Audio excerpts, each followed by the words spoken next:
Well, here we are about to cut up our catch. And what we're going to work on today is a halibut. Now the key to filleting, sharp knives. Nice sharp knives. So we're touching up the sword. This one's called a banshee blade. It's a little Dexter. And what we're going for with filleting halibut is a nice flexible knife. We want it to have a good bend to it because we're going to be bending in along the spine. We want to make sure that knife is able to kind of curve along with the meat. Now, what I like to do is start on the white side. And I'm going to make 2 incisions, starting at the tail. Oh, great. There we go. And just run the knife right up along the thin meat. Just to make a little opening right there. Help out with the process later. And then we're going to make another cut starting right here at the stomach. This knife, not as sharp as I was hoping.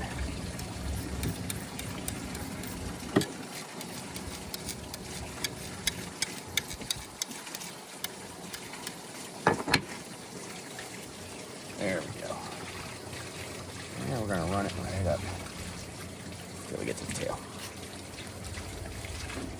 Now, first cut is going to start right behind the gill plate. So if you were to feel this, it's a very rigid, hard gill plate here, and then all of a sudden it becomes soft meat. So we're going to start the cut right above that soft meat, and we're going to run following this lateral line all the way back to the tail.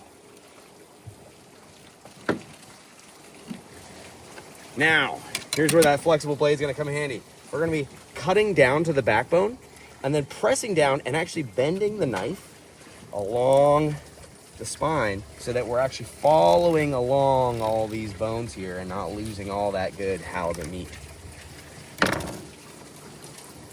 Now, I like myself to leave the tail skin attached here. Gives you a nice handle to work with on this slippery fish. And then I'm going to get out my more rigid blade, bring it to the side of the counter here, and we're going to run it along the skin, pressing downward, trying to get as much of that meat as possible while also minimizing the amount of silver skin you end up with on the back of that fillet. Now, there are these little gelatinous thin meat bits right here. In Japan, these are actually really popular, high-class sushi, but here we usually just toss them off, clean it up, and you're left with a nice, beautiful fillet. Now, there's 4 of these loins on the fish. That's loin number 1. Now we're on to loin number 2. So with this second loin, as I'm touching along the fish, you can feel where the stomach cavity is. It's very soft, very squishy. We don't want to be getting the guts. We don't want to be getting the parasites that come along with them. So we're going to cut a circle around the gut cavity and then start from the top and bend that knife along the rib cage of the fish.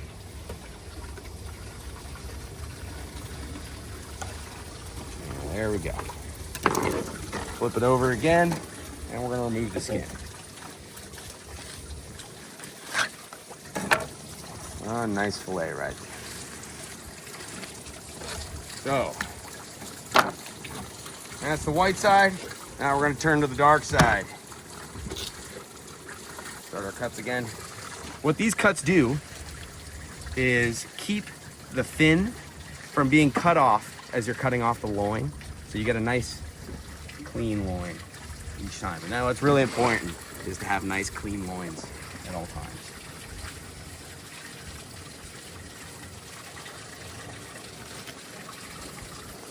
Yeah, we're gonna start the cut at the forehead again, right above that gill plate. Come down along the lateral line. You can see the lateral line right here, running all the way the length of the fish. Little known fact, the lateral line acts a lot like an ear for these halibut. They are able to sense vibrations down in the water column.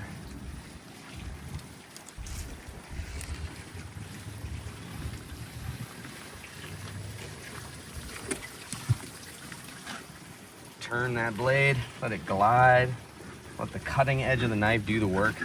You don't want to force it too hard. And there we go. Loin number 3.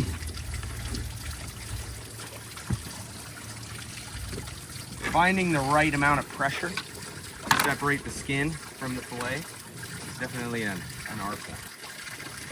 You don't want to end up with skin on your fillet.